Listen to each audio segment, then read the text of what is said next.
부활하셨다. 따라합시다. 예수님이 부활하셨다.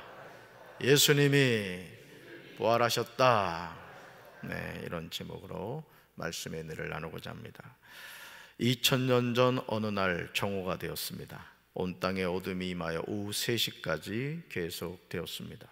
오후 3시가 되었을 때 예수님이 크게 소리를 질렀습니다. 엘리 엘리 라마 사박다니.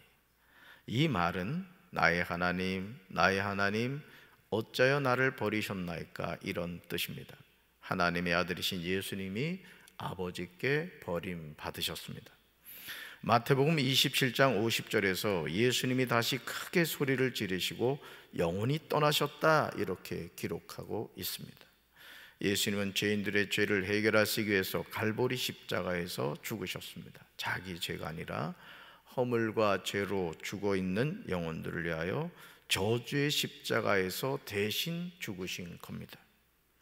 예수님이 십자가에 죽으신 그때에 성전 휘장이 위에서 아래까지, 이게 중요해요, 위에서 아래까지 두 조각으로 갈라졌습니다. 땅이 흔들리고 바위들이 쪼개졌으며 무덤이 열리고 잠자던 많은 성도들의 몸이 다시 살아났습니다. 예수님이 부활하신 후 그들은 무덤에서 나와 거룩한 성으로 들어가서 많은 사람들에게 나타나 보였습니다.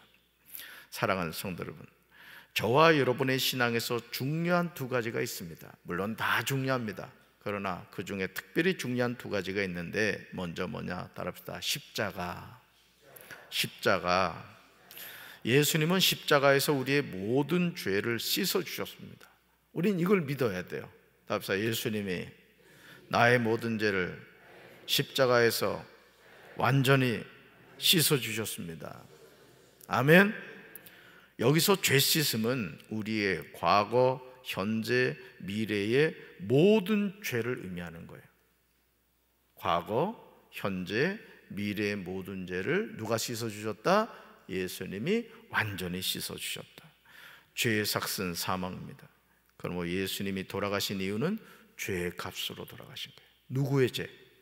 나의 죄. 그리고 또 한 가지 중요한 것이 뭐냐? 따라합시다. 부활. 첫 번째 뭐라 그랬죠? 십자가. 그 다음 부활입니다. 부활. 예수님이 잠자는 자들의 첫 열매가 되심으로 인간이 피할 수 없는 사망의 문제를 해결하셨습니다. 그러므로 저와 여러분은 십자가 신앙과 부활 신앙을 가지고 살아야 돼요. 이 두 가지 신앙을 갖지 않으면 항상 우리 신앙에 문제가 일어나게 됩니다. 그런데 안타깝게도 예수님의 부활을 믿지 않는 사람들이 있어요. 어떻게 죽은 사람이 다시 살아날 수 있느냐, 이렇게 반문합니다. 여러분, 부활을 믿습니까? 아니, 솔직하게 대답을 해야 돼. 여러분, 부활을 믿습니까? 우리 신앙에서 이 부활이 믿어지지 않으면요, 심각한 문제가 일어납니다. 어떤 문제가 일어나죠? 죽음이 두렵습니다. 부활에 대한 분명한 확신이 없으면, 부활이 믿어지지 않으면 죽는 것 자체가 두려운 거예요. 예수님의 부활은 조작된 것이라는 가짜 뉴스를 퍼나르는 사람도 있습니다. 오늘도 SNS에 그런 경우 많죠? 가짜 뉴스를 막 퍼뜨리는 거예요. 근거도 없는 거짓말을 만드는 거죠. 그러나 예수님은 부활하신 줄로 믿습니다. 만약 예수님이 다시 살아나지 않으셨다면 우리는 뭐를 해결받지 못하죠?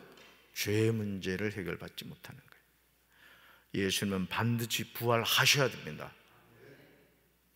십자가의 신앙만 있고 부활 신앙이 없으면 우리 신앙은 아무 의미가 없습니다. 십자가의 신앙과 부활 신앙이 있어야 될 줄로 믿습니다. 우리는 신앙의 양날개로 하나님이 약속하신 하나님 나라에 들어가게 되는 거예요. 그래서 어린 시절 이 직구준 장난치는 것 가운데 하나가, 이 참매미나 이런 매미를 잡으면은 이 날개 한쪽을 이렇게 자릅니다. 반을. 그럼 이 매미가 똑바로 날아가야 되는데 뱅뱅 도는 거예요. 뱅뱅. 왜? 한쪽 날개가 잘라져 가지고. 자, 십자가 신앙만 있다, 한 장소에 뱅뱅 도는 거예요. 부활 신앙만 있다, 한 장소에 뱅뱅 도는 거예요. 이 세상 많은 사람들이 십자가의 신앙도 없고 부활 신앙도 없는 게, 그러니까 세상 사는 게 허무한 거예요. 또 신앙생활을 해도 십자가의 신앙만 있다, 이 사람은 맨날 인생이 고통스러워요. 늘 괴롭고 힘들어요. 또 부활 신앙이 있다, 근거도 없는 뜬구름 속에 살아간단 말이죠. 그러나 저와 여러분은 어떤 신앙? 십자가의 신앙과 무슨 신앙? 부활 신앙을 가지고 어디를 향해 날아간다? 천성을 향해 날아가는 거야. 할렐루야. 이 금강둔치에도 지금 그 큰 새가 있더라고요. 뭔지 모르겠어요. 두루미인가 뭔지. 얼마나 멋진지 몰라요. 작은 새들은 팍팍 나르는데 이 새는 아주 여유가 있어. 쭉 이렇게. 우리 다들이 몸찬양처럼 쭉 이러더라고. 우리 신앙도 마찬가지라. 아멘. 그렇다면 예수님의 부활은 가짜라는 뉴스가 어떻게 유대인들 사이에 퍼지게 된 걸까? 정말 놀랍게도 세리마태는 그 근거를 복음서에서 증언하고 있어. 왜 이 가짜 뉴스가 시작되었는가? 마태복음 28장에는 예수님의 부활에 관한 내용이 나옵니다. 예수님이 부활하실 때 무덤에서 어떤 일이 있었는지 마태복음 28장 2절과 3절에 나옵니다. 말씀 같이 읽습니다. 그런데 갑자기 큰 지진이 일어났다. 주님의 한 천사가 하늘에서 내려와 무덤에 다가와서 그 돌을 굴려내고 그 돌 위에 앉았다. 그 천사의 모습은 번개와 같았고 그의 옷은 눈과 같이 희었다. 아멘. 세리마태는 마태복음에서 예수님이 부활하실 때 갑자기 큰 지진이 일어났다고 증언합니다. 그리고 하나님의 천사가 하늘에서 내려와 무덤 입구의 돌을 뒤로 굴려내고 그 위에 앉았습니다. 그 천사의 모습은 번개와 같았고 옷은 눈처럼 희었습니다. 이 일이 일어난 것은 안식일이 다 지나고 안식 후 첫날이 되려는 새벽에 막달라 마리아와 다른 마리아가 무덤을 보려고 갔을 때였습니다. 여러분, 안식일이 언제죠? 금요일 일몰부터 토요일 일몰까지입니다. 어제 하루 종일 예수님이 무덤에 누워 계셨던 거예요. 예수님의 시체가. 그리고 언제 부활하셨다? 안식 후 첫날. 언제를 말하죠? 주일 새벽에. 주일 새벽에 누가 부활하셨다? 예수님이 부활하신 거예요. 그래서 우리는 이제 더 이상 구약적인 개념의 안식일이 아니라 주님이 부활하신 주일을 지키는 줄로 믿습니다. 할렐루야. 예수님의 무덤을 지키던 경비병들이 그 천사를 보고 두려워 떨었고 마치 죽은 사람처럼 되었습니다. 사실 대제사장들과 바리새인들이 함께 빌라도에게 모여 예수님이 부활에 관하여 전하신 말씀, 즉 내가 사흘 후에 다시 살아나리라는 내용을 말하면서 명령하여 그 무덤을 사흘까지 굳게 지키게 해달라고 요청합니다. 참 재미있죠. 부활을 믿지 않는 사람들이 예수님의 부활에 관한 말씀을 기억하고 뭘 지켰다? 예수님의 무덤을 지켰다는 거예요. 예수님의 제자들은 뭐 하고 있죠? 다 도망을 갔는데 빌라도가 너에게 경비병이 있으니 가서 힘대로 굳게 지키라고 합니다. 그러니까 예수님의 부활은 조작할 수가 없는 거예요. 왜? 경비병까지 지키고 있었단 말이에요. 총독 빌라도의 말을 들은 대제사장과 바리새인들이 경비병과 함께 무덤에 가서 돌을 임봉하고 무덤을 굳게 지켰습니다. 여러분, 임봉했다는 걸 기억하셔야 돼요. 그러나 예수님의 부활을 막을 수 있는 것은 어떤 것도 없었습니다. 누가복음 24장 5절과 6절에서 여자들은 두려워서 얼굴을 아래로 숙이고 있었는데 그 남자들이, 천사들이 그들에게 말하였습니다. 같이 읽습니다. 어찌하여 너희들은 살아 계신 분을 죽은 사람들 가운데서 찾고 있느냐? 그분은 여기에 계시지 않고 살아나셨다. 갈릴리에 계실 때 너희들에게 하신 말씀을 기억해 보아라. 아멘. 사랑하는 성도 여러분, 우리는 십자가에 못 박혀 계신 예수님을 찾으면 안 됩니다. 예수님은 무덤에 계시지 않습니다. 예수님이 제자들에게 계속해서 말씀하신 대로 살아나신 줄로 믿습니다. 와서 그가 누우셨던 것을 보라는 말씀을 여러분 보십시오. 이제 우리는 예수님이 누우셨던 빈 무덤을 떠나야 할 줄로 믿습니다. 무덤 속에 들어가서 우리 예수님 죽었네, 예수님 죽으셨어. 이 쳐 죽일 죄인 맨날 쳐 죽이면 어떡하겠어요? 그 빈 무덤을 떠나야 되는 거예요. 그리고 빨리 가서 예수님이 죽은 자 가운데서 살아나셨고 예수님이 말씀하신 갈릴리에서 뵙게 될 것을 전해야 할 줄로 믿습니다. 따라붙어 십자가의 신앙은 반드시 부활 신앙이 되어야 합니다. 아멘. 그래서 성찬식에는 이 두 가지 신앙이 다 있는 거예요. 전반부에서는 십자가 신앙의 고백이 있습니다. 나 같은 죄인을 위해서 십자가에서 예수님이 죽으셨구나, 이 죄의 고백과 회개가 있는 거예요. 그러나 후반부에 가면 부활하신 예수님에 대한 기쁨과 감격의 고백이 있는 거예요. 그러니까 여러분, 우리 신앙은 항상 이 회개와 기쁨이 공존하는 거예요. 아멘. 그래서 여러분, 그렇잖아요. 우리가 주님을 만났을 때 기억을 이렇게 해보시란 말이에요. 그러면 성령께서 우리에게 임하시면 뭘 깨닫게 하죠?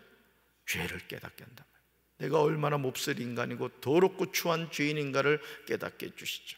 자, 그런데 그걸로 끝납니까? 주님이 알 수 없는 기쁨을 막 주세요. 이 은혜를 체험하시기 바라요. 할렐루야. 그렇다면 왜 예수님이 부활하지 않았다는 가짜 뉴스가 유대인들에게 퍼진 것일까?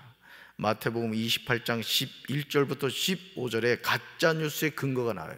가짜 뉴스의 근거.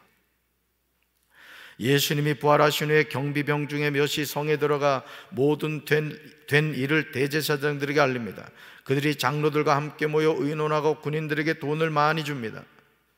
자, 분명히 있어야 될 예수님의 시신이 없는 거예요. 그러니까 얼마나 당황했겠어요. 그래서 경비병들에게 예수님의 무덤을 지키라고 한 대제사장들과 바리새인들에게 가서 그 상황을 보고한 거예요.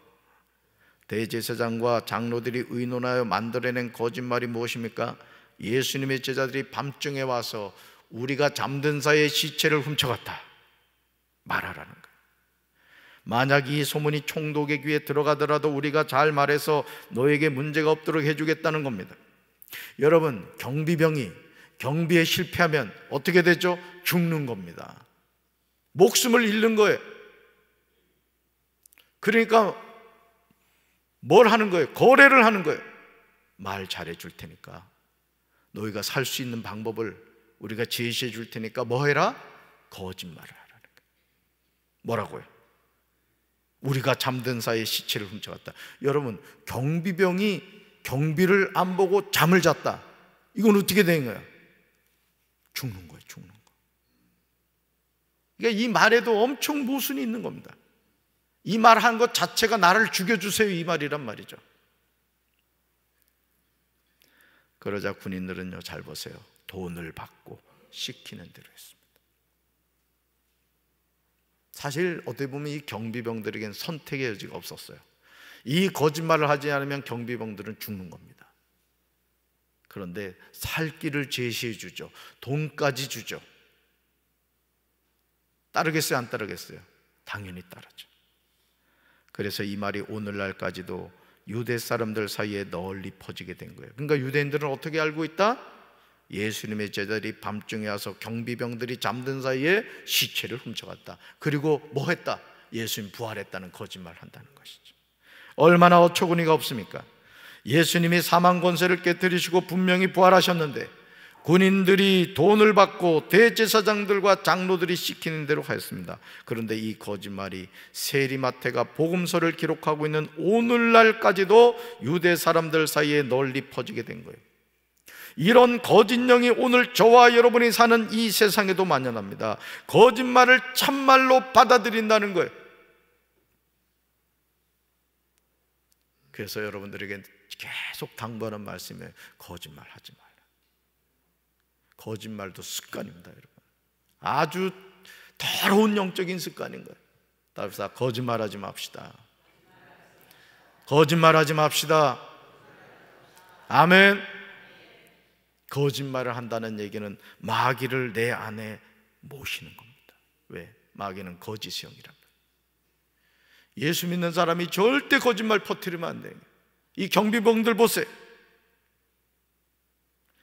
고린도전서 15장을 부활장이라고 합니다. 우리는 여기서 부활하신 예수님을 만난 수많은 부활의 증인을 보게 돼요.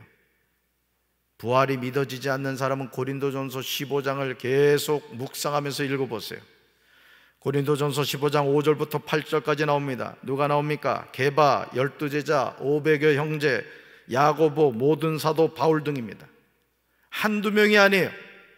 두세 증인을 통해서도 그것이 진짜냐 가짜가 가려지는데, 이거는 부활의 증인이 너무너무 많아요. 수백 명이에요, 수백 명. 그러므로 부활의 증인 명단에 자신의 이름을 넣어야 돼요. 저는 저와 여러분 또한 이 부활의 증인의 명단에 들어가게 되기를 주님의 이름으로 축원합니다. 그래서 예수님이 부활하셨습니다, 이걸 당당하게 믿음으로 고백할 수 있는 성도들이 돼야 돼요. 부활이 믿어지지 않으면요, 여러분 신앙은 아무 의미가 없습니다. 제가 여러분 딱 얼굴 보니까 때 되면 죽게 생겼어. 근데 문제는 뭐예요? 부활 신앙이 없으면 죽음이 두렵다니까요, 여러분. 이제 그리스도께서 죽은 자 가운데서 다시 살아나서 잠자는 자들의 첫 열매가 되신 줄로 믿습니다. 우리는 예수님의 부활을 조금도 의심하지 말고 크게 외쳐야 돼요. 오른손 한번 들어봅시다. 정말 믿음을 한번 고백해 봅시다. 우리 한번 자리에 일어납시다. 일어나셔서 여러분이 믿어지지 않는 분들은 믿음으로 고백하시고, 또 믿어지는 분들은 감사함으로 고백하셔야 돼. 자, 오른손 번쩍 들고, 예수님 부활하셨습니다. 예수님 다시 사셨습니다. 우리는 부활의 증인입니다. 한 번 더요. 예수님 부활하셨습니다. 예수님 다시 사셨습니다. 우리는 부활의 증인입니다. 할렐루야.